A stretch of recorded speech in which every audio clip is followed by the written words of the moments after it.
Okay. So today, inshallah, we will continue to the next part, second part for the kinematics. So we have learned until now is the transformation, okay, and we have learned about the how to do the transformation in terms of the translation and the rotation. Is it my voice is clear to you? Is it okay? Yes. Okay. Yeah, I think the camera is not working well. Do we need to? You want to have the record for this one? Nak ke record? Malam saya tak record. Yes, Nak, sir. Nak, sir. Okay, wait a minute.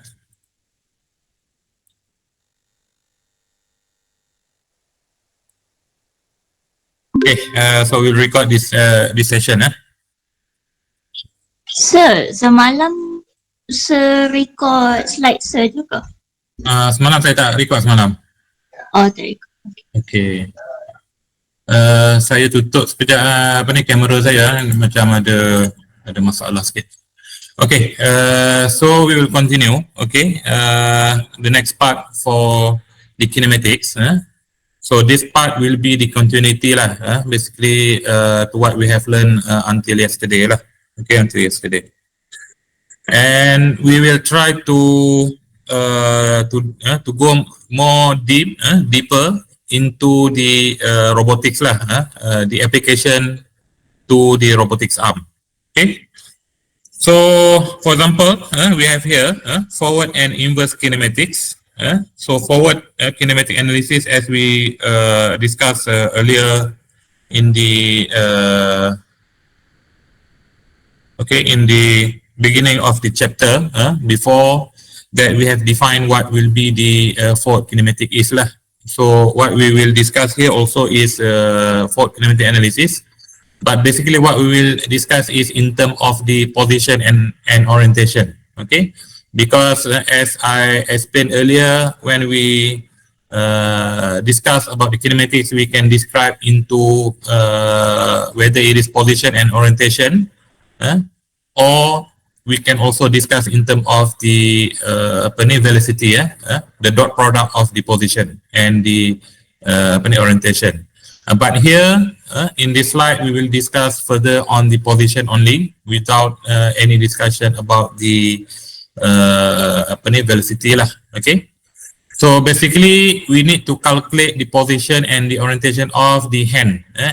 Here is given by this frame lah, NOA. Okay, the end effector. So we need to calculate the position and the orientation, and we need from the given joint information lah, joint variables. Okay. So for the end effector configuration parameters, basically we can describe in terms of 6 degree of freedom lah, normally X, Y, Z, and we have the orientation is theta X, theta Y, and theta Z. Okay, this is what we have already covered before.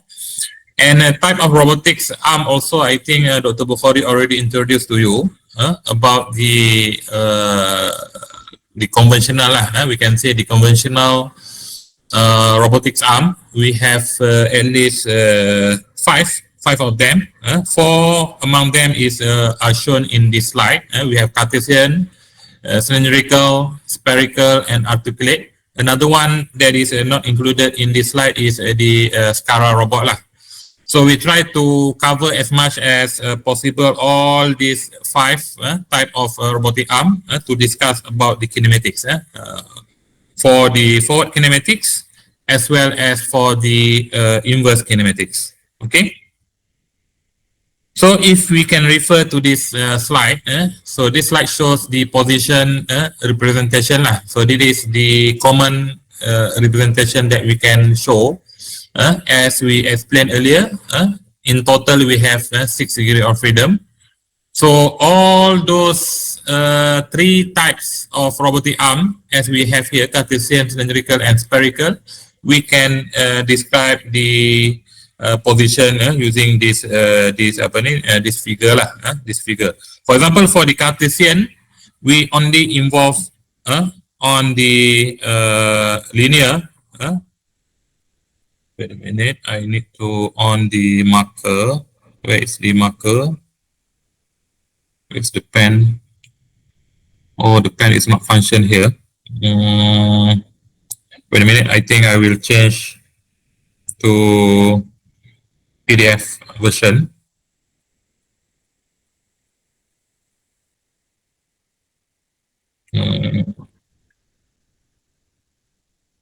This one, I will use this one. Okay, so we have, for example, for the Cartesian, it will involve with linear translation only, because we don't have any rotation, any rotary joint. What we have is only linear joint only. So we have X, Y, and Z, linear motion.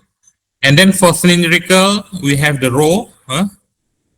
Rho is, if we can see from here, ya, ni pun saya nak kena buka ni ya. Sekejap Wait a minute. Tak ada annotation here.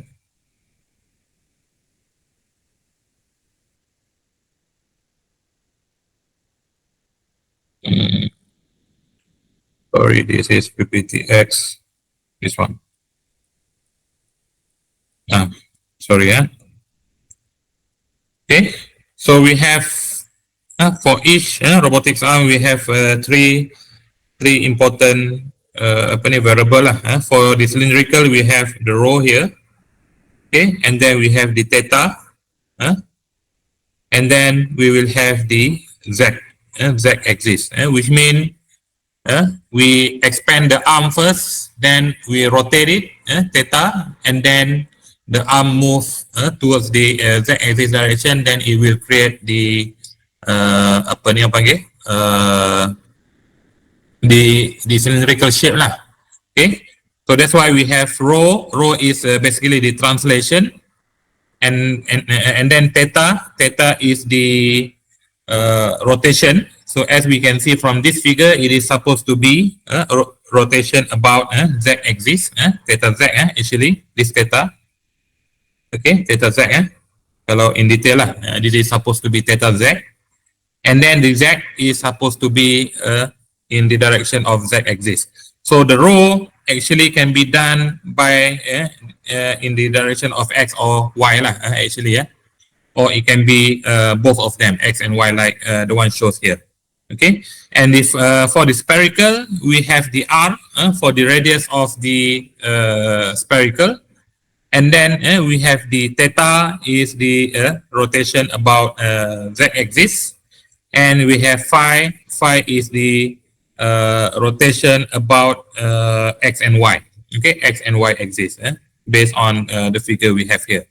Okay, so it is involved with linear motion as well as the rotation. We have the translation as well as the rotation. Okay.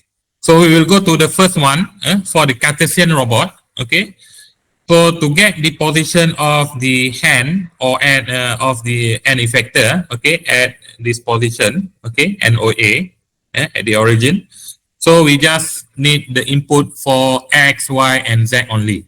So here it is given by PX, PY, and PZ lah. So all these variable represent the variable in terms of the component of the all the axis. Okay, so that is PX, PY, and PZ. Okay, so we don't have any rotation. So that's why for the Cartesian robot, basically we are having the pure translation. We have 3 translation, and all these 3 are pure translation. So for the rotation here, the rotation metric will be the identity metric. Okay, identity metric. So the next one is the for the that one. The first one is the forward kinematics. So the next slide will be the inverse kinematics. Inverse kinematic means if we are given the position of here, okay, as A, B, and C, A, B, and C. So this is supposed to be the value in terms of x-axis, y-axis, and z-axis direction. So what will be the value of Px, Py, and Pz? Which means if we want the Cartesian robot, for example, to move at certain location, and this location is given by A and B and C, so basically it will be given a direct answer lah, because the Px is supposed to be equivalent to A, Py is equivalent to B, and Pz is equivalent to C. So very easy. For Cartesian is very straightforward lah, very straightforward. Okay, now we will move to the second robotics arm, where we have the cylindrical robotics arm. Okay, for this one, as we discussed earlier, we have three variables that can describe the motion for the cylindrical robot. For example, here we have the translation of R, okay, along the x-axis. R here along the x-axis. So we have the translation along the x-axis, the first motion. Second is we have the theta. Okay, this one is second, this one is first one. Okay, and we have not theta, alpha. Okay, so alpha is supposed to be the rotation about z-axis. So this will be alpha. This one similar. This one alpha. And the third one will be if we just move R and alpha, we will get only a circle, circle motion. So to create this cylindrical shape, we need to move along the z-axis. So we have the translation along the z-axis. Okay, so let's say this is T1, this one is T1, this one is T2, and this one is T3. So we can rearrange it back into this form lah. Okay, so we have here is T3, T2, and T1.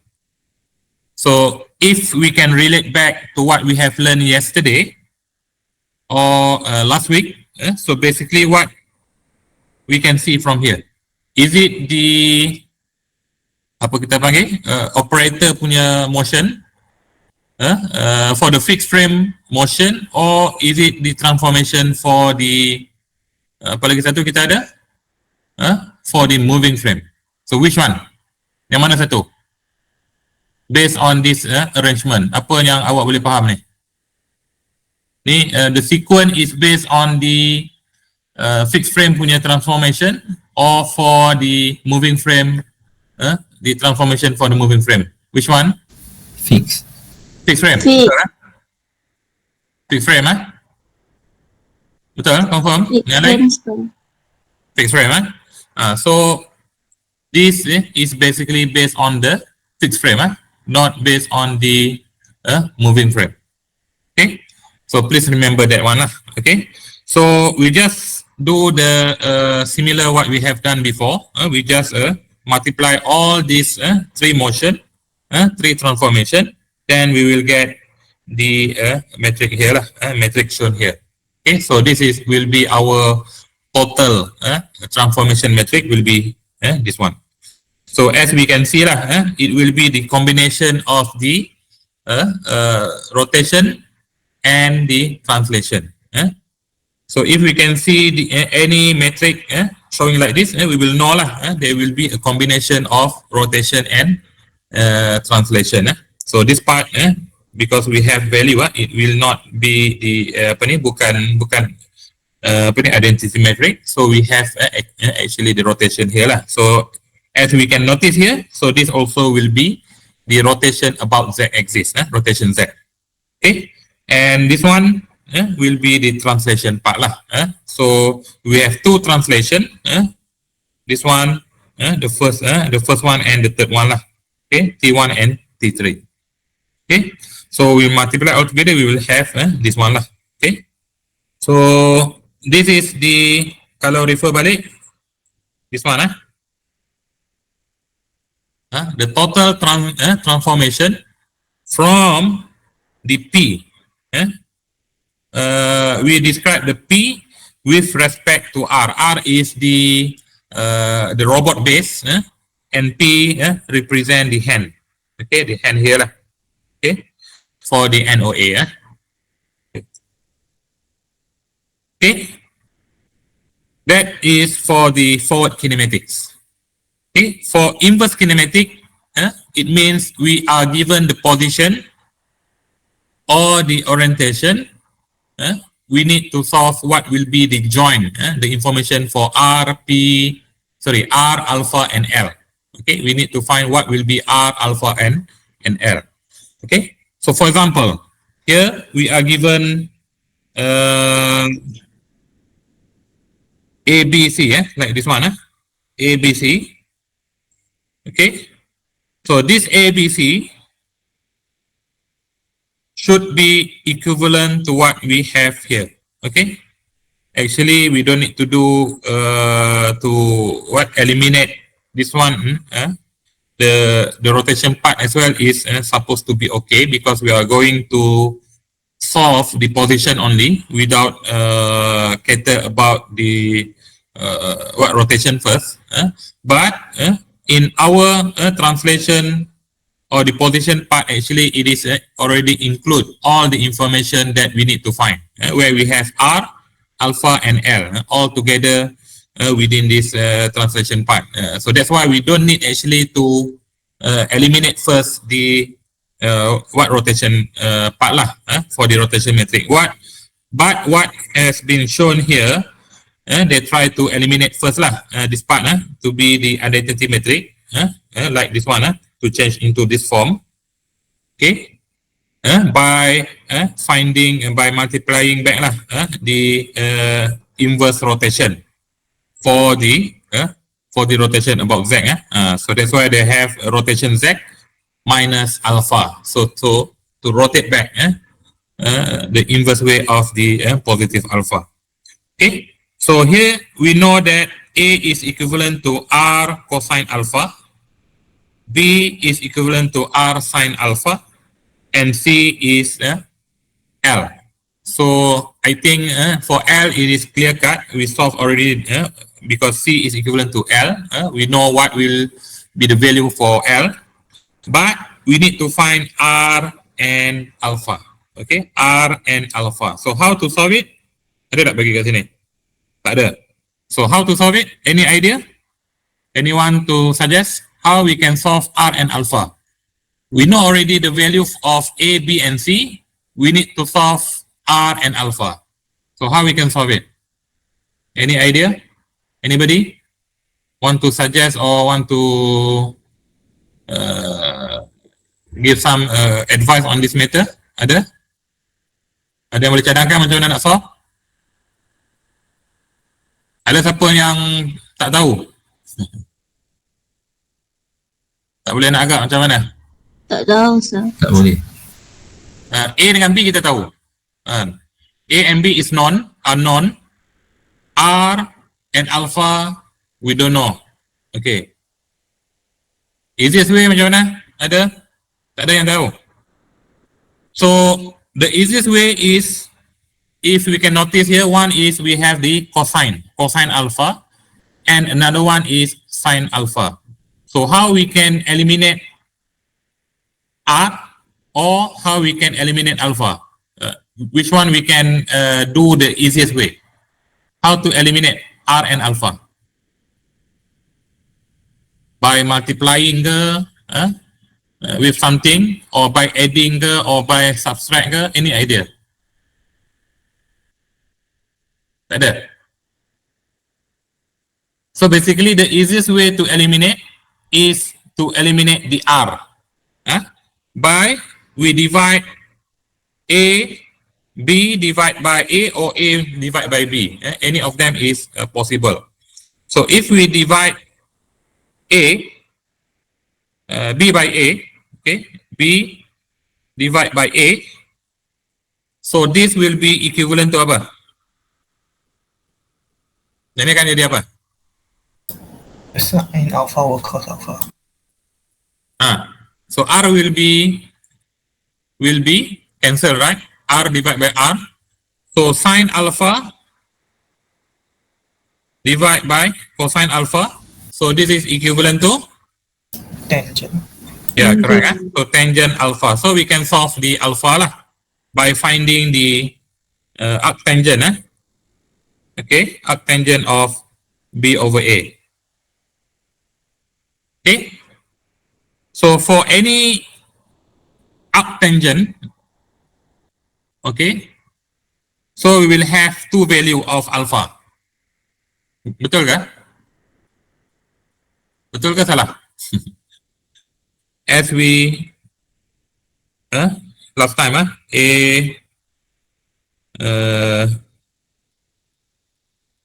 ni kan? Okay. So for any positive value, okay, of B and A, definitely we will have two value of tangent, whether it can be here, this quadrant, quadrant sini, ataupun sini kan. So for any arctangent or arccosine or arcsine, we will have two value. Okay, so like this case, we will have two value as well lah. Okay, so we can solve the alpha. Okay, so what will be the R? How to find the R? So to find the R, we just replace back to any A or to any equation lah, for A or B lah. So we just replace back R cosine tangent, the arctangent of BA. So we can solve using A or B, because from this equation we will know R is equivalent to 1 per A, cosine this one lah, okay, similar. So that can be done lah, okay, that can be done. Boleh Okay, so that one is for the cylindrical part. Okay, for the spherical also we have a similar pattern. One is the we need three transformation lah. We have one translation. Okay, the first one, this one T1, the translation of R along the z-axis, along the z-axis here, and then T2 is the rotation about the y-axis. We rotate about the y-axis, which means this direction. This is beta. Around the y-axis. Because the figure there is a bit difficult to imagine. So please make sure you know the beta is supposed to be about the y-axis. So this motion is basically on the plane of z and x, di atas plane.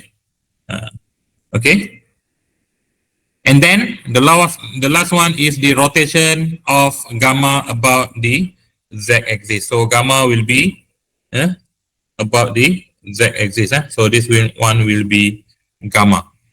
So this three transformation, again, we will arrange it as what we learned for the transformation about the fixed frame.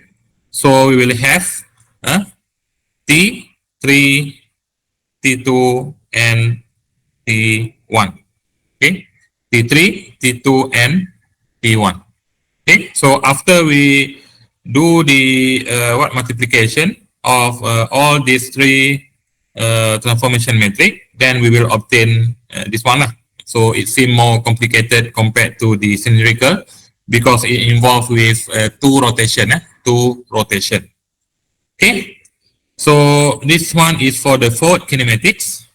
So let's say to solve the inverse kinematic, so we should be given the ABC again. So the ABC, this position, this is ABC, Kalau untuk if for spherical and then for the cylindrical, it's always forward or it will be stated. Forward, I mean like fixed frame. Is it always fixed frame or it can be moving or fixed? No, and it will be stated. Okay, so the transformation that we discuss here is based on the fixed frame because we want to describe by between joints, joint and joints. Okay, between joint lah, basically. So that's why we are dealing with the fixed frame, because there is no motion about the NOA. Sini, dia tak ada motion dekat sini, NOA. There is no motion at the NOA. But what we concern is the motion about the X, Y, and Z. Boleh ke?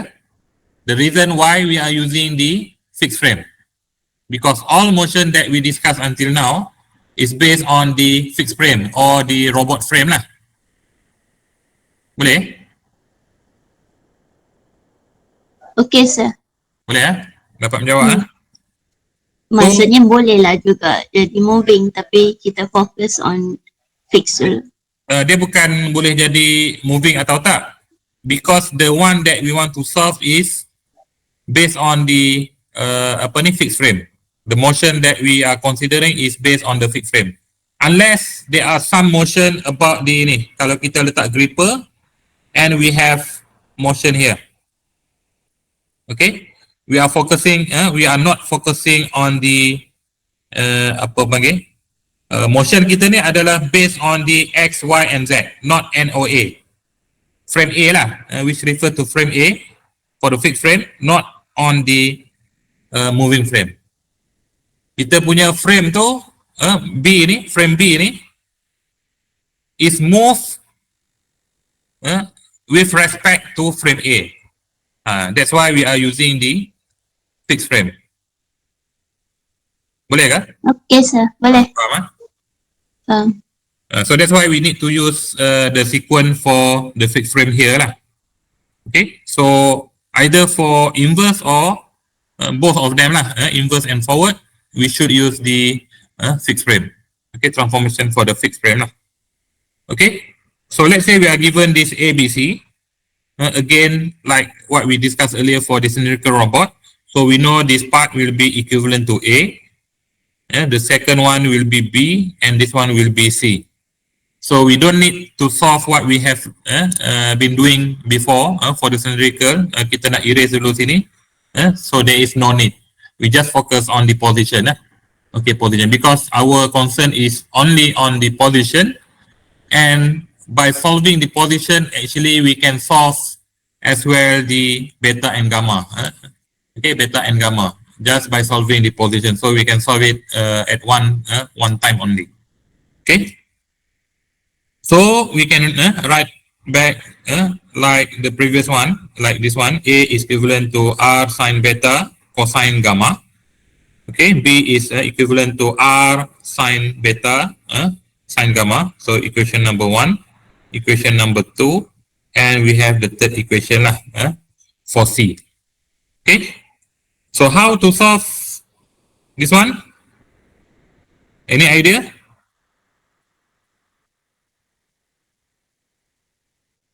Ni dah ada dah bagi hint kat bawah ni kan. So they are it is already given the hint here. So similar to what we did for the cylindrical robot, here also we can do the same thing. So we have this part. This part can be cancelled each other by we process the equation 1 and 2.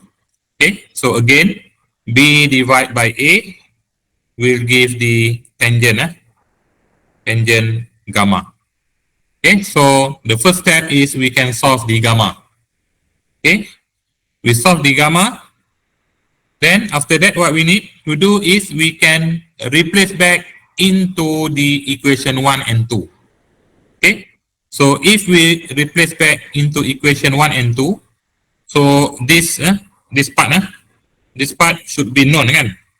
So we know the value already because we can solve the cosine gamma and sine gamma. So the next step is apa yang kita boleh buat? Next step, any idea? How to solve R and beta?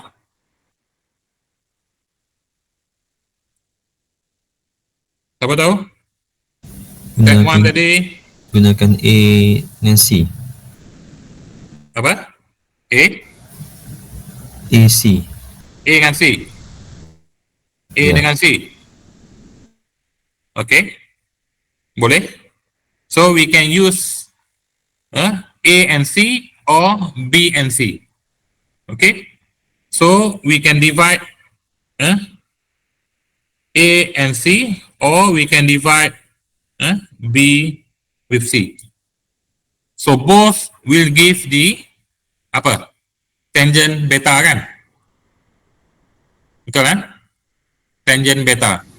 So let's say yang ni is equivalent to, kita ada value ni, let's say this will be become D. Oh, sorry. After we solve D, and this one is E So both is known. So kita divide situ.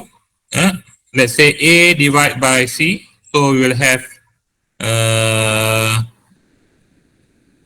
okay, we have tangent D, tangent beta.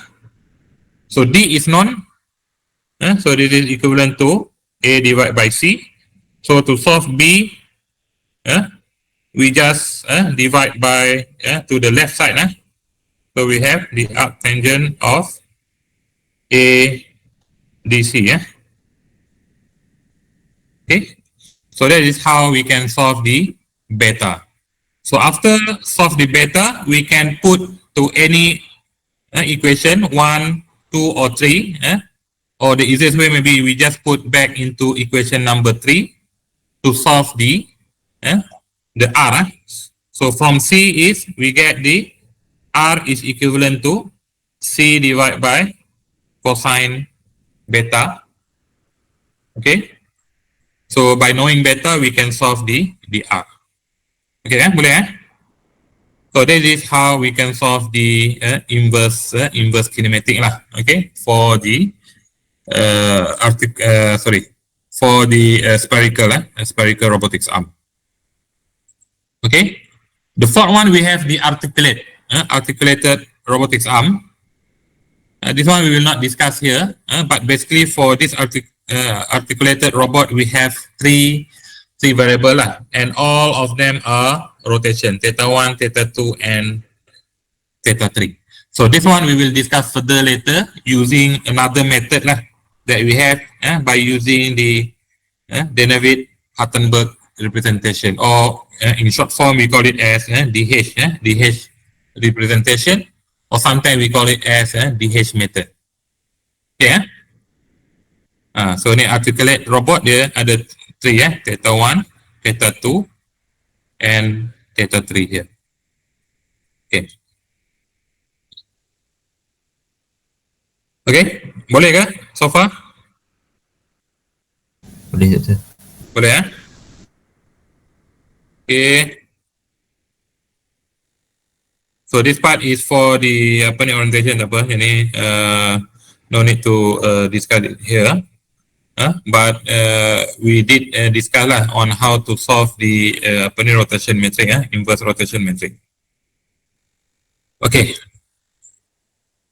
So in addition to what we have learned until now, this is only on the orientation part. Okay, orientation part. Just now we solved about the position. So now we will going further for the orientation part.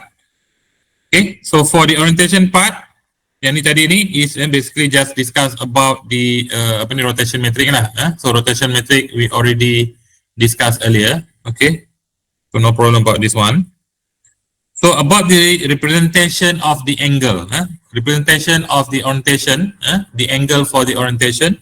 So we have few type of representation, but among them the most famous one we have these two lah. Roll pitch yaw angles and Euler angle. Subhas, you want to ask something ke? Oh no. Okay, so we have these two type of representation basically.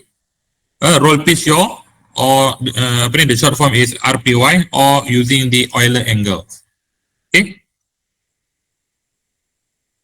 Okay. So roll pitch yaw basically represent the rotation about the fixed angle. Fixed angle mean with reference to the fixed frame lah. Okay, rotation about the fixed angle. Okay, so that's why as we can see here, roll is the rotation about the x-axis. Here is roll, any roll. And then pitch is the rotation about the y-axis. This is pitch. And the last one we have yaw lah. Yaw is the rotation about the z-axis. Okay. So as we can see here, there are the continuity lah. The continuity of this rotation. Yeah. Roll, pitch, and yaw. Okay. Let's say if we are given this statement, start with the frame coincident with a non-reference frame A, which means A and B are coincident at the beginning. Okay, so A is the fixed frame, B is the moving frame. So rotate B first about XA, which means we rotate about the XA axis by angle of gamma, then about YA axis by angle of beta, and finally about ZA axis by an angle of alpha. Okay, so we have these three rotation, and as we described earlier, this rotation is with respect to the fixed frame or the A frame in this context. So we arrange the T3, T2, and T1 similar to the previous one lah. Okay, T3 multiplied with T2 multiplied with T1. So in total for overall rotation is we can get this one. Okay, T3 multiplied with T2 and multiplied with T1. Okay, so although this one describe the motion for this sequence. So if we change the sequence to T1, T2, and T3, is it the same with sama ke dengan T3, T2, and T1? Is it sama? Tak sama kan? No. Sama tak? Tak sama, sir. Tak sama. So the sequence is important here. Okay.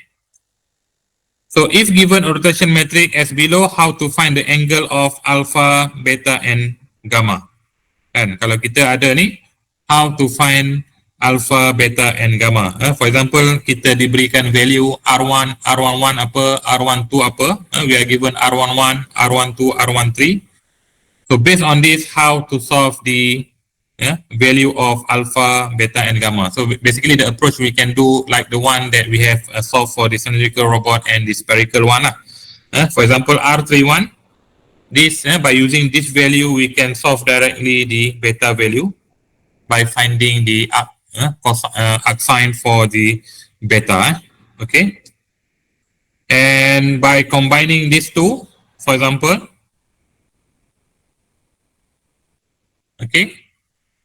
So we are using this 4,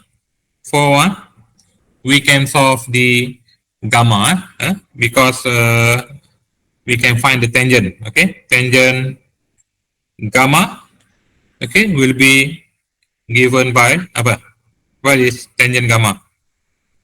R32 divided by R33. So we can solve the gamma. Okay, so the method is the same as what we discussed earlier.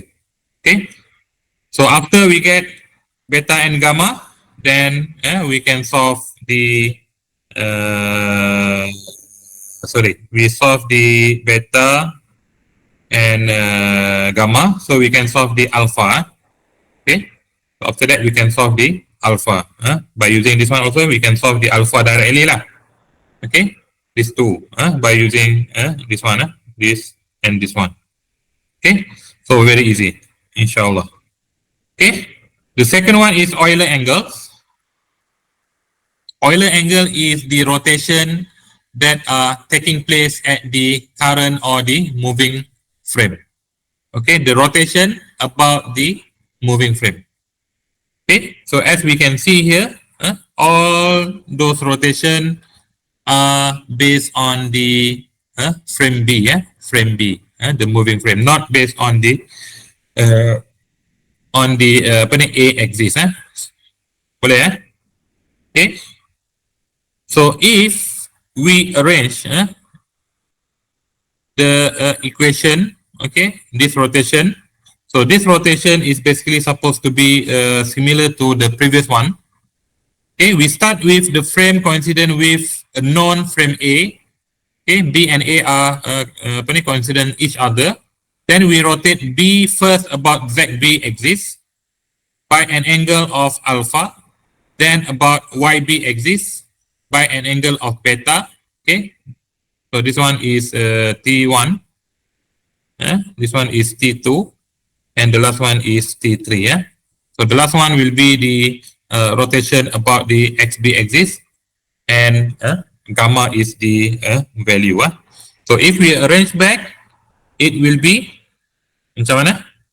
This one is T1, T2, and T3. T1, T2, and T3 because this one is based on the moving frame. Okay, based on the moving frame. All those rotation are with respect to the moving frame. Okay. So if we multiply all together this three metric, then we will obtain this value lah, this rotation metric. Boleh ya? So we will not discuss in detail lah macam mana nak solve tu kan, ya? So frame A always referring to the Cartesian frame, right? The Cartesian. And then the B is the moving. It's always A and B. It will not always A and B will be the fixed frame and moving frame. Depend on the context that are given to us. Contoh dalam exam lah, exam or test, please read carefully the question. Depend on what the question gives to us lah.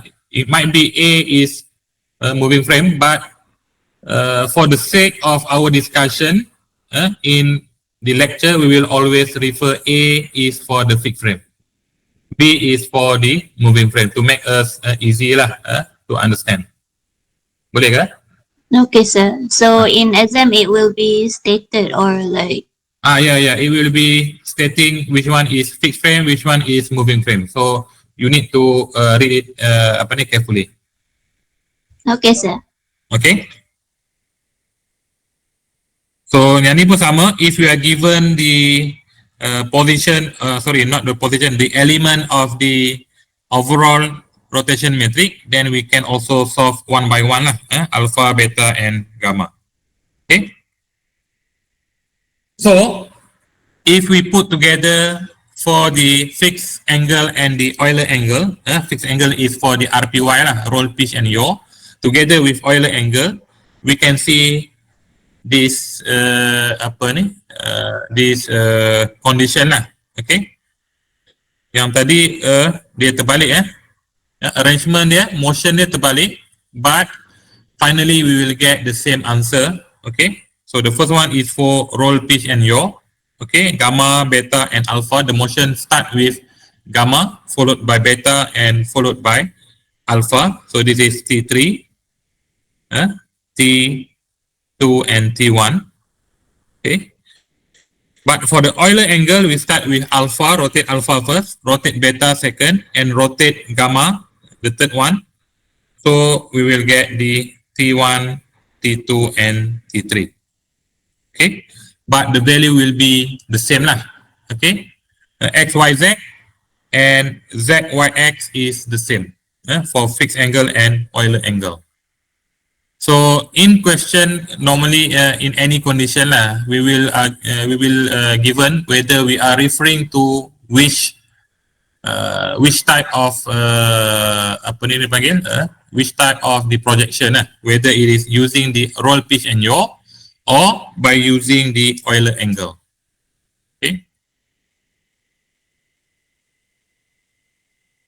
So this one I just put here.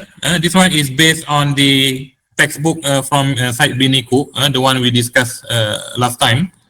So Site Biniku is using a bit different definition for roll, pitch, yaw lah, roll, pitch, yaw, and the Euler angle, given the different different perspective. So this one we will not use lah. We will use based on the one that we just discussed just now. Yang ni ada, tapi dia punya definition is a bit different to what we have learned just now. Okay. Kalau if you can notice, roll, pitch and yaw here is all is still referring to the moving frame. Semua ni dekat moving frame, not based on the fixed frame. Kalau Euler angle also is for the moving frame, so it will be giving us a bit confusion. So we will use the first definition as we discuss just now. Okay? Boleh ada soalan? Sebarang soalan?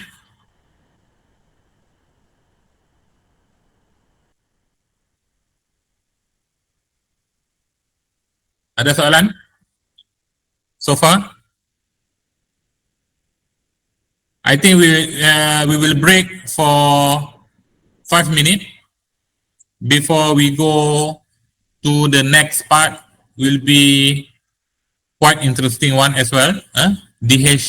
DH representation. So we will take 5 minutes for rest. Okay, kalau awak nak pergi toilet ke apa semua boleh lah. Okay, so at maybe 3:10 we will start at 3:10. Okay, 3:10 kita mula semula. Boleh ya? Boleh. Okay, sir. Okay, so kita rehat sekarang.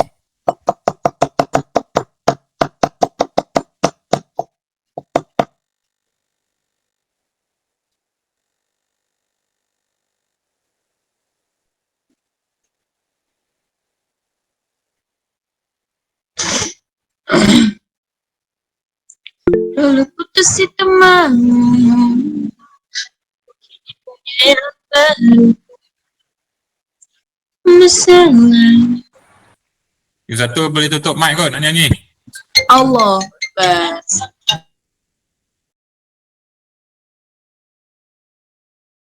Yeah, on the DH method is quite important lah, and normally we will have one question in the final exam on the DH. Tak pernah terlepas lagi lah, we will have one question on the DH, how to use the DH method to solve the kinematics for the any given robotic arm lah. Okay, so in the exam, of course, we are not going to discuss only on the previous 5 robotics arm only. So we might have different type of robotic arm. Okay, boleh ni semua ada dah. Everybody here already? Ada sir. Ada. So saya boleh continue Okay. So for DH, this is the basic principle. Before we learn how to apply it, so we will discuss first about the principle of the DH. Okay. So in this slide, okay, the one that on the screen, we have 3 joint. Kita ada 3 sendi 3 joint, and all joints are revolute joint. So joint N, which the first joint, joint N, because we are showing for a very generic robotic arm, so that's why we are using the N as the variable. Joint N. The next after joint N is joint N plus 1, and the third one will be joint N plus 2 lah. Okay, so this is a generic robotics arm where we have 3 revolute joint. Revolute joint. Okay, so the joints are connected by link lah, by the link. Okay, in between we have the link, link number 1. This is link 1, and this is link 2. Okay, the number of link is equivalent to the joint before. Okay, sorry, kalau itu kita tukar lah. Sorry, not link 1. This will be link N and link N plus 1. Okay, to make it easy. Okay, so then we have the the red color showing the center of the rotary joint. Okay, center of the rotary or the revolute joint. Okay, so the center of the rotation for the joint lah, basically. So the joint will be rotated at the direction of that purple color arrow, the arrow using the purple color though. Okay, so that will be the rotation of the revolute joint. Okay. Oh, ni dah siapnya ni I think for this one I will use the PowerPoint lah, easier for you to see because we will have a simulation. I think this one. Okay, we have 3 joint like this one. Joint N plus 1 and joint N plus 2. Tak keluar ke sana. Okay. And then the link N plus 1. Okay. So the red color, the arrow shows the the center of the rotation for the joint. So we will use the arrow. The direction is used for the positive direction. Okay. So this red color actually we will use it as the z-axis for the joint. Okay, z-axis for the joint. Okay, but we will use the as you can see for the joint N, the z-axis is for N minus 1. Okay, so if we have joint 1, so the z-axis will be joint z0 lah. So that is only the way that we define the axis lah.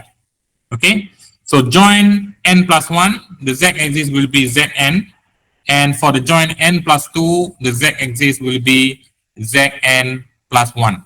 Okay, so this is in the case for the revolute joint or the rotary joint. Okay, center of the rotation will be the z-axis for the rotary joint. Please remember this one. Please remember this statement. Okay. So theta represent the rotation about the z-axis. Okay, theta is basically rotation about the z-axis. Here, so we have theta n plus 1 and theta n plus 2. Okay, so the number is based on the joint number, not minus 1. Okay. The next one we have AN. What is AN? So AN is basically the shortest distance. Okay, please remember this one. AN is the shortest distance between Zn minus 1 axis and Zn. Okay, boleh clear? So A is supposed to be the shortest distance between 2 axes. So because this is a very generic one, so the line and the shortest distance should be the line that connected to both the axes perpendicularly. Okay, so that one will be the A. Okay, so in this case is AN lah. Okay, AN. Sorry. Jadi AN.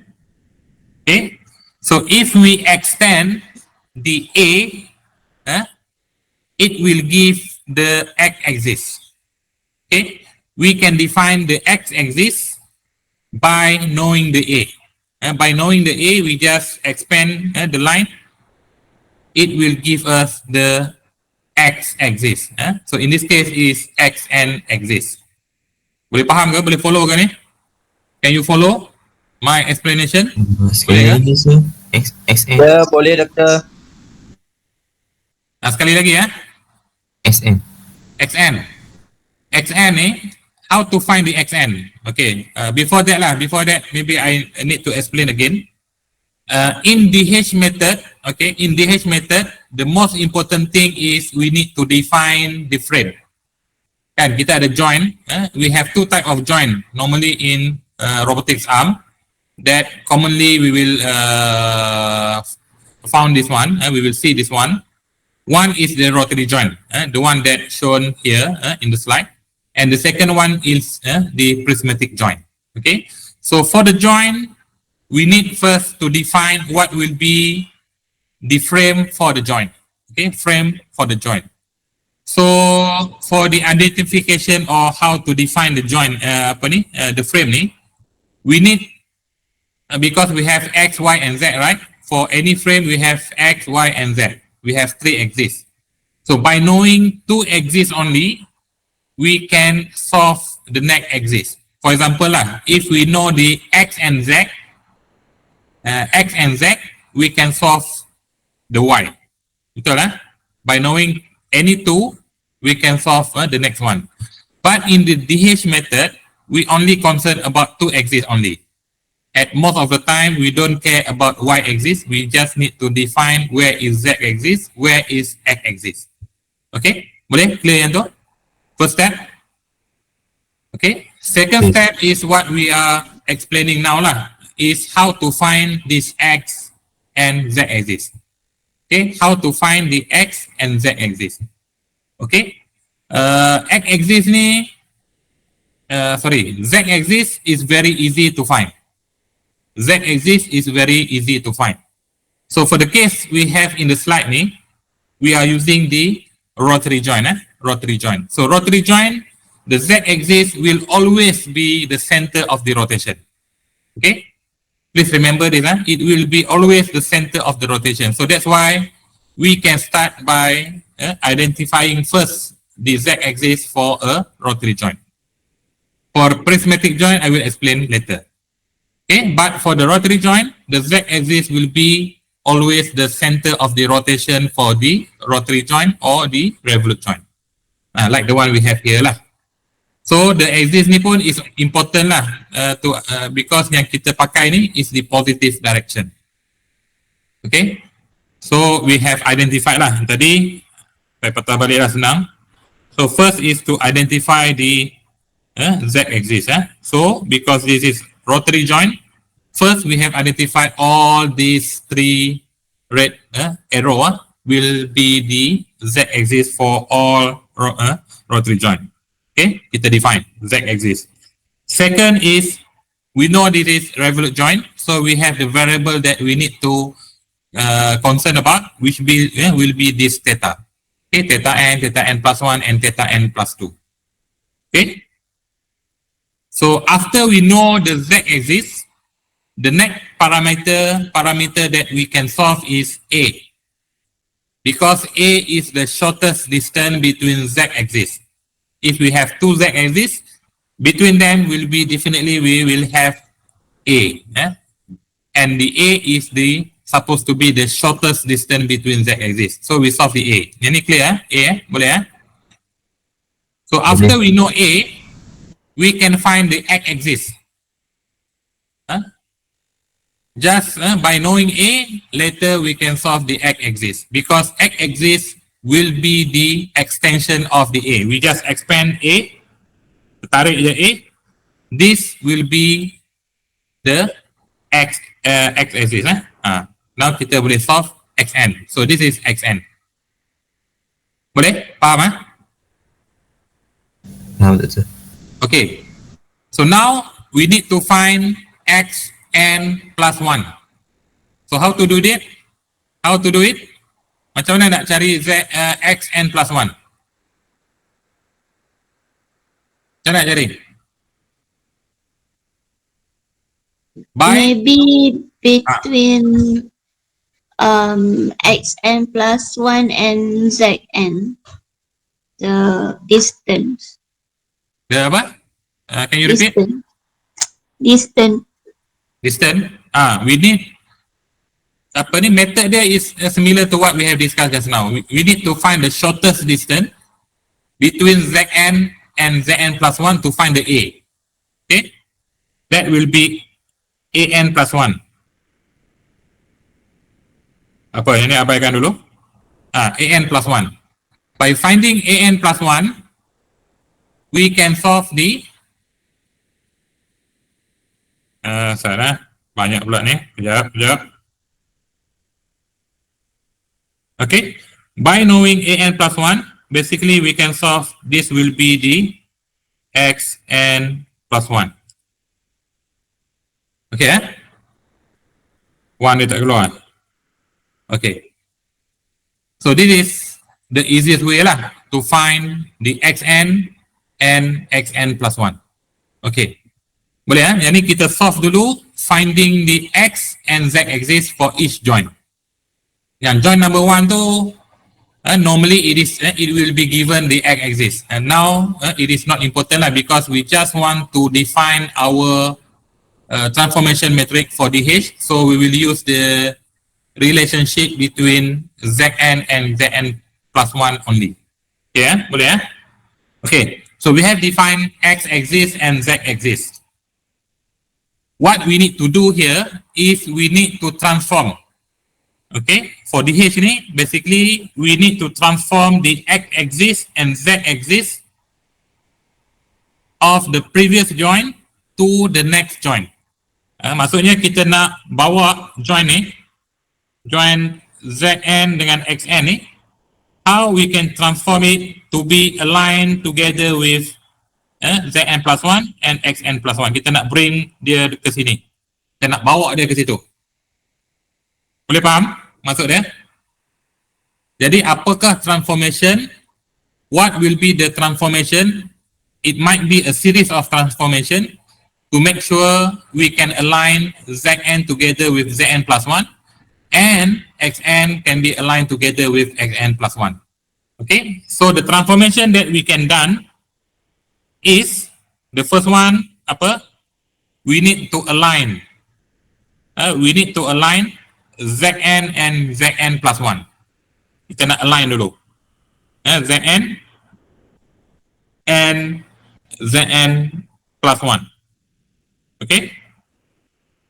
So here, contoh dekat sini, dia berikan if we need to align Zn minus 1 and Zn, okay. So the value here will be alpha n. The difference between Zn and Zn minus 1 will be given by alpha n. Okay, boleh And from this figure also, we know that the distance between these two lines, an and an plus 1, or sebenarnya adalah the distance between xn and xn plus 1 will be given by d, the value of d. Boleh? Boleh faham kan ni? Saya tak faham yang tu, yang theta n plus 1. Yang mana? Yang dn plus 1. Oh, dn plus 1. Dn plus 1 is basically the shortest distance. Mana pen? Oh, tak ni, sini tak ada pen lah. Boleh pakai kan? The shortest distance between xn dengan xn plus 1. Shortest distance. So ni pun suppose will be perpendicular. Faham tak? Faham. Faham so D, kalau A tadi, A represent A A adalah Z dengan Z. Zn dengan Zn plus 1. Ni adalah A. Shortest distance ni is A. Boleh So dia lambat keluar. Kalau between X axis, X just roughly lah, Xn plus 1, the shortest distance between ni adalah D. Boleh? Boleh, sir. Ingat yang Sir, ni je. Yang alpha n tu pula kan? Is it the angle to for Zn to be Okay. to be in the same place as Zn plus 1? Okay, tak apa. Sekejap alpha pula is the angle angle between Zn dengan Zn plus 1. between the Z axis. Yang tu alpha. So A dengan alpha both are considering for the Z axis. Kalau kita bring the Zn together with Zn plus 1 so Zn akan sinilah kan, kalau kita bawa dia together lah kan, boleh kan? So this angle will be alpha. This angle will be alpha. Boleh? Jadi alpha n yang ada dekat gambar ni in this figure is basically the angle between Zn and Zn minus 1. Sebab tu kita ada ni, because this one is parallel with this one. Boleh? Okay kan? Clear kan? Alpha. So we have another one parameter which is theta tadi ni. Theta. So theta pula actually will be referring to angle kalau kita bring xn dekat sini. Ni xn. So this will be becoming theta. Boleh? Boleh kan? So in DH method ni, we have 4 important variable. 4 important variable. Yang ni lah, yang keempat ni lah. We have A and alpha. A and alpha to show the relationship between the Z axis. And another two, we have D and theta. Theta and D. To show the relationship between x-axis, both x-axis. Okay? So, meaning that to align the Z-axis, we need to have A and alpha. Alpha is to align to be parallel with the previous Z lah. We need to align it to be parallel. A is to bring it to be on the same origin. A. Boleh Setulis ke? Dia macam Macam apa? tak gerak. Oh ni, ni sekarang memang tak gerak lagi. Oh, ni tak gerak. Okay. Okay. Saya nak bagi clear yang tu dululah. Jadi awak kena faham yang tu lah. We have 4 parameter to solve in DH. But before getting that 4 parameters, we need to define where will be the frame. Frame for each coordinate. Okay. So DH yang tu yang important to define the frame. Boleh Okay. I will skip yang ni dia punya step dia. So this one will be the step how to find what we have discussed just now lah, and how to bring the apa ni? Yang ni baru just yang apa ni definition tadi saja. Belum lagi motion. Okay So I will move to the next one is the motion. How to align it? Kenapa dia skip this one. How to align the Zn minus 1 and the Xn dengan Zn tu, how we can bring it move to the Zn plus 1 and Xn plus 1 to be coincide with the Zn plus 1 and Xn plus 1. Okay, so the first step is we can first align the Z axis. Zn we align it with the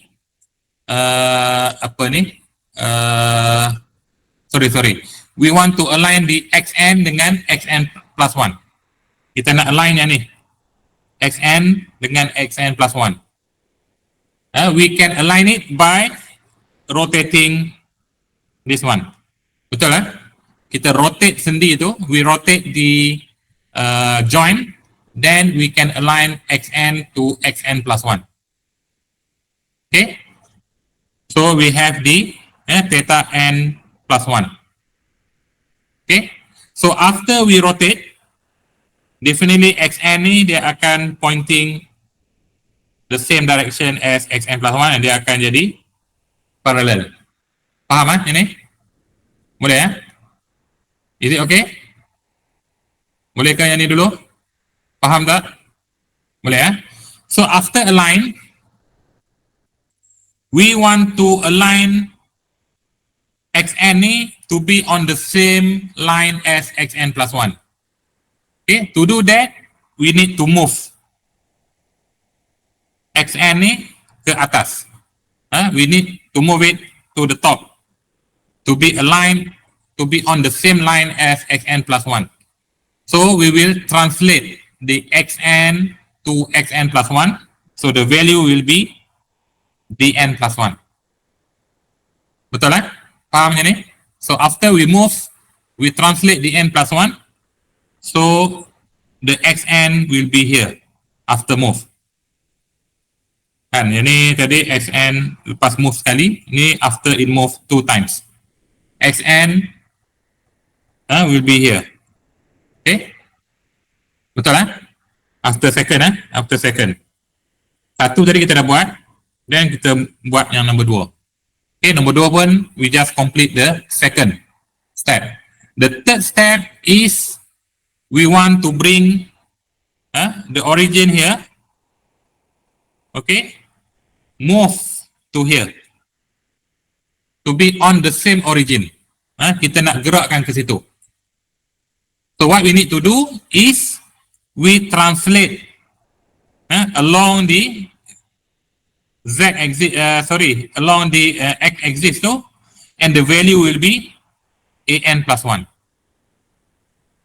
Okay, so by doing that, sekarang ni zn akan ada kat sini. Zn akan ada kat sini. The new Zn akan di sini. Xn tadi akan ada kat sini dah. Ni Xn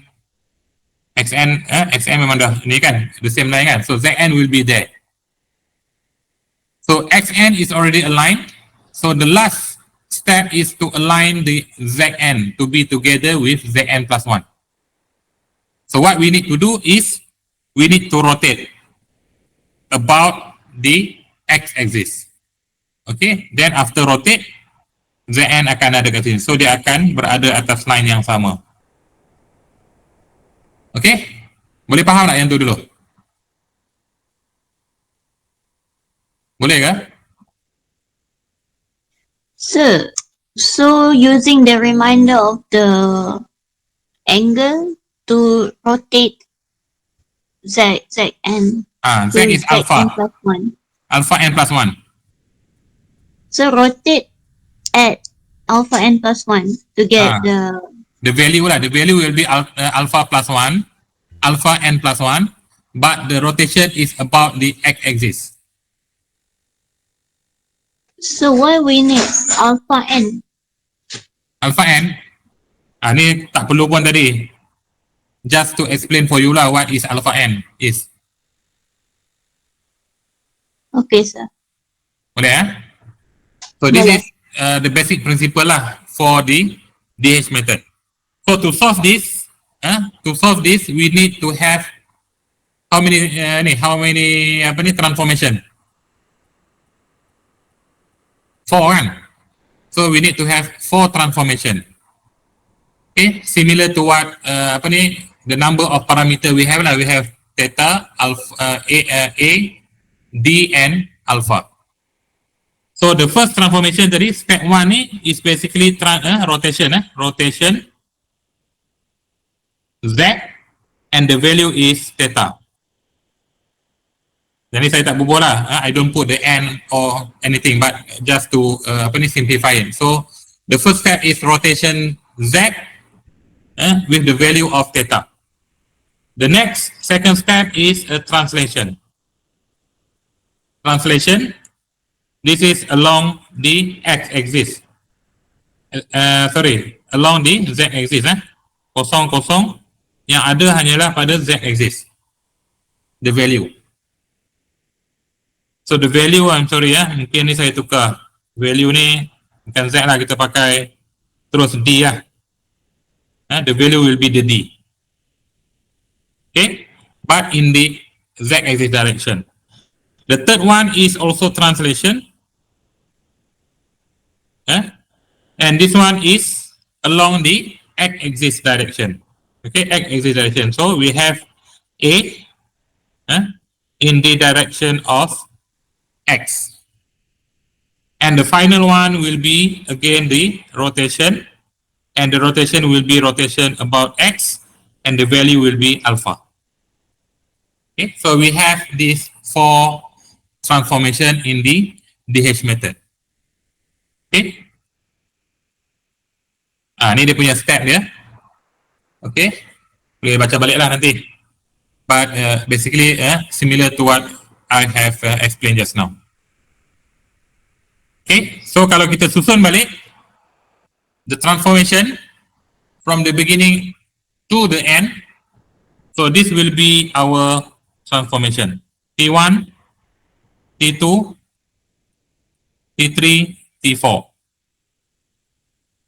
Yang ni apa? Yang ni based on the moving frame. Okay. So please remember yang ni adalah moving frame. Boleh The concept is based on the moving frame. Is it okay? Boleh ke?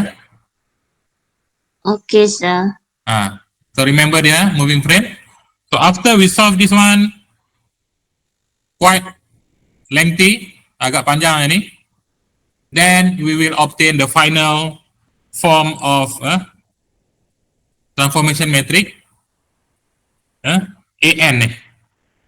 So AN is basically the metric that we will use for any transformation using the DH method. Yang ni tak perlu ingat lah. So you don't need to remember this equation. Yang ni tak perlu ingat. And no need to memorize this one. But if you want, you eager to memorize, no harm lah. You can memorize. But the important thing is you know how to get this metric.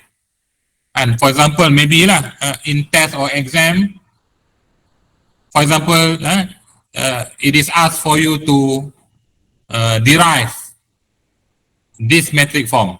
So you need be able to do lah by explaining the step that we have discussed just now. Boleh But Sir. But in most cases, if the question asks you to apply the DH method to solve the kinematics, you will be given this equation. Yeah. Alina, ada apa? So if we didn't remember the end result, the end formula, Ni. we can also achieve the formula like previous slide, right? Like Yeah, betul. rotation, the cosine and everything, and translation only on the right side. Yeah, you need to derive how to get this one lah. Yang ni. So by That concept. dia tukar je ke sini kan. Darab-darab semua tu, you just multiply, then you will get the answer lah. Okay. Only for the but angle and everything, we change to angle n plus 1 or something. So normally if the question is for derivation, so the figure will be given to you lah kan. So from that figure, how you can get all those information and you can transform it into transformation matrix. Okay. Okay. But in most cases you will use to apply it. Kalau nak apply, then you will be given the equation. No need to derive lah. Boleh Boleh, sir. Okay. To simplify it further, I prefer to use this form lah. Yang ni. We change the n plus 1 to n only. So it is easier for you to see the equation. Okay. Boleh So sikit lagi saya nak habiskan ni sikit lagi further on this. So that is the basic principle for DH method. Okay. So before we going further for the DH method, this is also a few things that I try to simplify from the textbook lah. Ni dalam textbook tak ada. Dalam textbook tak ada, but I try to prepare this slide to make sure you can understand the the principle more easy lah, easier than what is mentioned in the textbook. Okay, kalau awak buka textbook mungkin awak nak kena hadam lah. You need to read and then try to digest everything before you can understand it. Okay, so basically as I explained earlier, in the robotics arm normally we will find only two types of joint.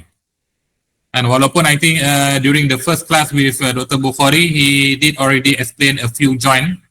For example, in addition to this, maybe you will have universal joint, for example. But in most cases, we will use these two types lah. And you will not find the universal joint, you will not find the spherical joint, for example. Okay, but in most cases, you will find these two joint. One is revolute joint or the rotary joint. Other name for revolute is rotary joint. And another one is a prismatic joint. Okay. Okay, kita ada two joint ni. The joint that we discussed just now is for revolute joint. Okay. So revolute joint, to define the z-axis, it will be the center of the rotation. Boleh ya? Yang ni kita dah discuss tadi. So z-axis for a revolute joint will always be the center of the rotation. Okay. So yang ni pun ni patutnya padam lah arrow ni. So the arrow will be, the theta should be this one lah. We can use the right hand again. The thumbprint is pointing at the z-axis, so the rotation will be the positive direction lah. So easier for us to know later which one will be positive, which one will be negative. Okay, so this is theta. So for the prismatic, the z-axis will be always in the direction of the extension. Kan, the prismatic joint is like the cylinder kan. Okay, cylinder punya actuator. So it will be always in the direction of its expansion. Okay, boleh faham ke? Boleh ke? So yang ni will always give the value of D. And because D is basically the translation along the z-axis. Boleh Yang ni pun later we need to define which one is positive direction, which one is the negative direction. So positive direction is normally towards the expansion lah, expansion direction, and retraction direction will be giving the negative z-axis direction. Boleh? Yang ni faham ke? Boleh ke? Faham, sir. Okay. Because yang ni basic Okay, macam mana nak apply? There are many conditions, but basically you will find that most of them will be given in this few configuration. Okay, the first one is like this one RR or RP joint. R means revolute joint, P means prismatic joint. RR means we have both a revolute joint. RP means the first one is revolute, the second one will be the prismatic joint. Okay, boleh faham So this is in the case the z-axis are connected perpendicular. Z-axis are connected perpendicular. The one as shown here lah. So yang bawah tu can be revolute joint. It should be revolute joint. The second joint on the top tu, it can be revolute joint or prismatic joint. Both will give the same direction of z-I axis. Boleh ke? Okay So for the first one, XI yang first ni selalu untuk robot, the first joint we will define ourselves which direction should be XI minus 1.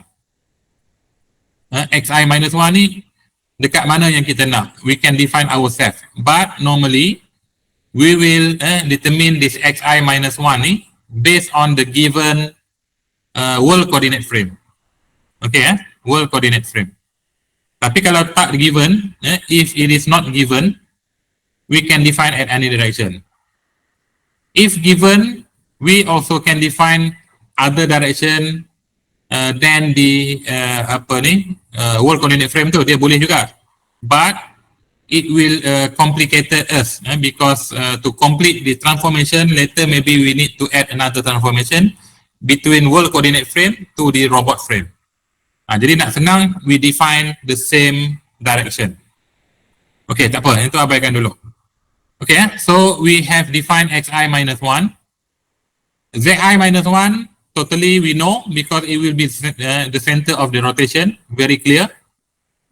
So yang second punya, Zi pun is very clear. Zi will be the center of the rotation, or it can be the direction for the prismatic joint to expand. Boleh clear? Ini clear? Boleh. So how to find the xi? Ini macam mana nak find xi? Kita ada xi minus 1. Macam mana nak find xi?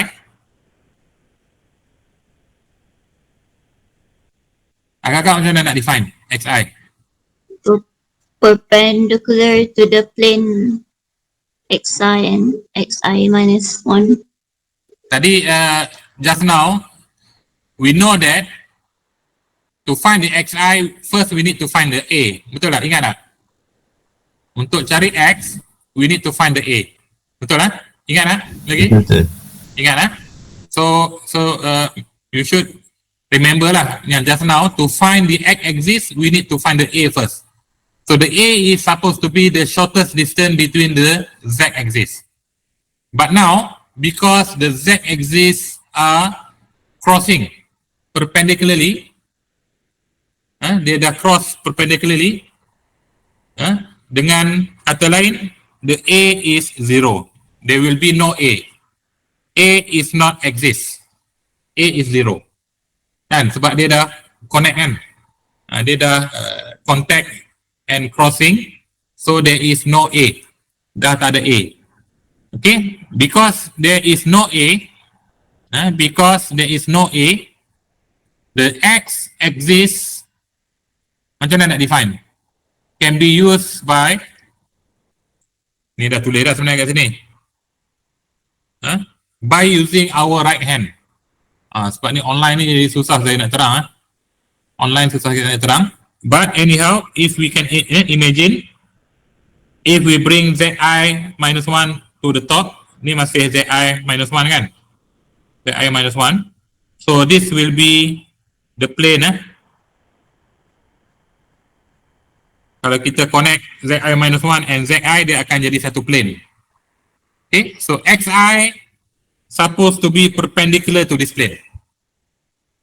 Boleh tak? Faham tak? Because there's no distance between Zi and Zi minus 1.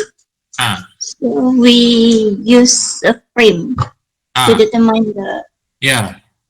You need to find the line that are connected to that perpendicular plane between the xi, Zi minus 1 and Zi. Boleh faham konsep tu? Okay boleh So to determine the direction to be the positive direction, you can use the your right hand. Boleh guna tangan kanan awak. Okay, mulut saya boleh buka tak? Ya. Guna tangan kanan. Boleh nampak gambar nampak ni kamera. So your thumb finger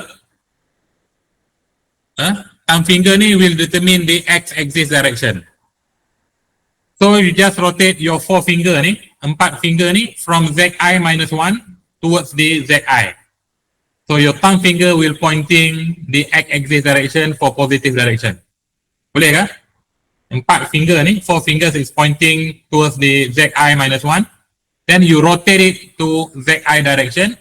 So your thumb finger ni will be pointing at the positive direction of xi axis.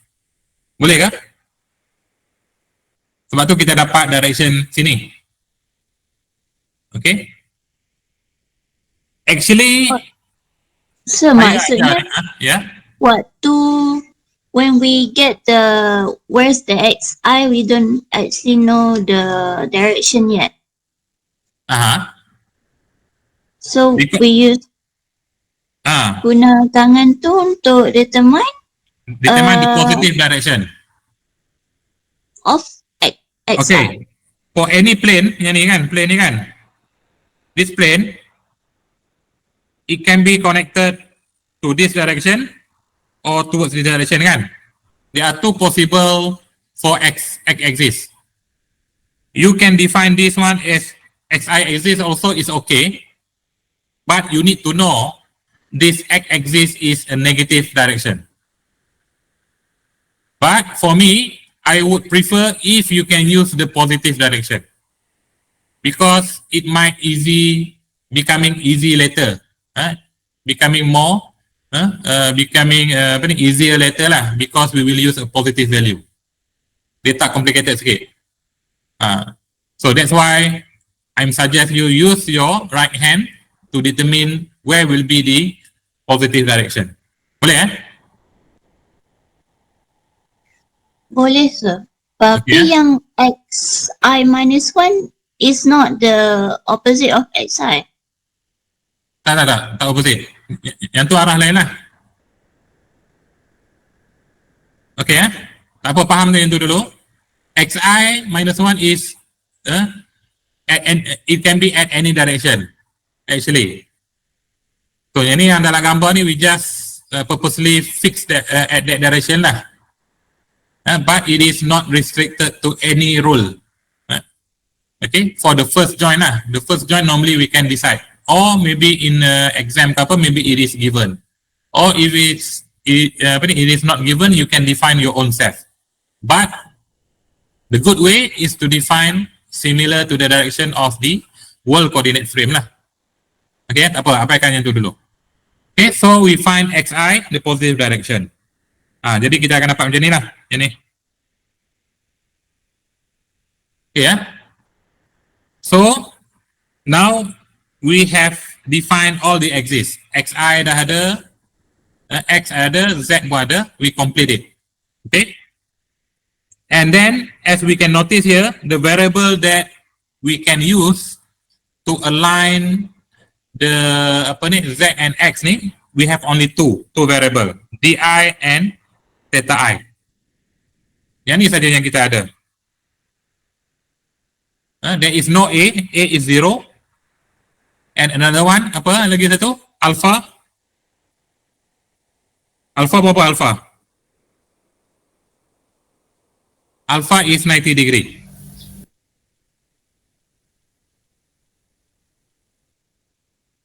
Okay, alpha is 90 degree. Yang ni kan, sudut ni. Sudut ni is 90 degree. Boleh So, to solve the DH, you need first to have this table. Table ni. Letak table ni. Okay, ni adalah joint, number of joint. Joint number. Theta ni, ni yang 4 parameter tadi yang kita need to find lah. Okay, so you put in the table. Because in this slide we just focus on the transformation between two joint, so that's why we have only one row lah of the information here. Okay, so how we can get this value? Okay, so saya nak padam balik ni, tak boleh padam lah yang ni.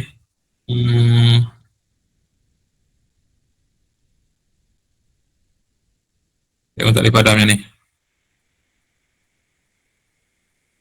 Dia lock. Okay, tak apa. So we know the x-axis. So first step yang tadi, macam kita belajar tadi, the first step is we need to align the x-axis to be together. Betul lah? So we need to rotate xi1 ni, xi minus 1 ni, to bring it to the same direction as xi. Ni xi kan? Ni kan? Parallel kan? So how to bring it to here? So this can be done by rotating theta. Jadi theta ada theta I. This theta I lah. Okay. So after we rotate theta I, we already align xi.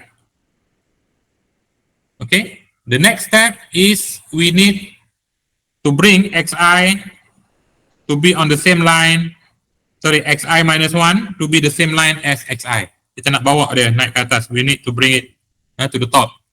So we need to translate along the z-axis direction, and the value is di. So that's why we put di at the D column of D. Boleh And then we bring together, so xi minus 1 and xi is already aligned. Okay? And then how to align zi and zi minus 1 to be on the same line? So kita tak perlu align dah because an is 0. So we put 0 because they are both on the same plane already and crossing on each other. Okay? Zn zi dengan zi minus 1 is already on the same plane. Okay? After kita sebelum move lagi pun dia dah on the same plane lah. Okay, so the last is we need to rotate zi minus 1 to align with zi. Then we put 90 degree. So this 90 degree, pi over 2 can be positive or negative. Okay, we use positive value because our xi just now is already pointing at the positive value. And kalau dari tadi awak tak pakai xi ni, you want to define xi at the positive at this direction nanti dia akan kita kena pakai minus dekat sini kalau kita pakai xi yang ni lah. Sebab tu from the beginning it is good to define xi as the positive direction. Boleh ke? Faham ke? Maksudnya kalau guna negatif kena negatif pi. Kalau awak pakai negatif, you need to put minus pi over 2, minus 90 degree. So can we treat xi minus 1 and xi as like open and close movement? Apa? Again? Open and close movement. Like xi minus 1 is open and xi is close. What do you mean? In Open and close? robot movement. Robot movement like open and then close. You mean the gripper? Yeah. Oh no. Bukannya ni bukan gripper, ni just join saja. Dia bukan macam initial dengan Okay, bentuk ni exactly as the same as the previous one. Empat dah. Awak ada kelas kat depan ni? Habiskan sikit lagi. Ada sir. Yang ni, sama macam ni. Robot tadi, yang arrangement tadi. Exactly the same as this one. Yang ni, sama kan? sama sir. Sama maksud dia yang ni, dia bukan dekat gripper tu. We are referring to the joint. Joint number 1 and joint number 2 tu. Exactly the same as what we solved just now lah. I meant like the open and close movement for the joint. Can we say it's a open and close movement? Not specifically lah, tapi boleh lah. Not same but also can be lah. Tak sama lah. Okay. Okay. So, awak cuba faham yang tu. So later we will continue for the next configuration lah. Yang ni hanya satu configuration je. Where z axis are perpendicular and the first joint will be the the first joint will be the revolute joint. Second configuration ni sama saja pattern dia, both z are crossing each other juga, tapi the first joint is the prismatic joint. Okay, so yang ni awak cuba baca dulu, nanti cuba fahamkan. So if you can understand the previous slide, this slide as well, and this slide, we can solve the DH kata apa, easier later lah, because most of the robotic joint will use the same configuration. Jadi fahamkan yang itu dulu sebelum kita faham yang how to apply it. Boleh Okay sir. So next time inshallah we will meet face to face. I think it might be easier for us to for me lah to explain further. So you try to make a revision to what we have learned today. Then later, if you still have something that you cannot understand, just raise back to me. Then I will try to explain it back lah, to get you understand. Okay. So for today, I think that's all for today. I will stop here. So after Hari Raya, we will meet again. So this will be the last session before the Hari Raya. So Hari Raya, Happy Hari Raya lah, Happy Idul Fitri to all of you. Raya elok-elok dekat kampung. So please make sure you return back after the Hari Raya season. Okay, and this will be the link for the attendance today. I will put at the okay, I will put the in-call messages.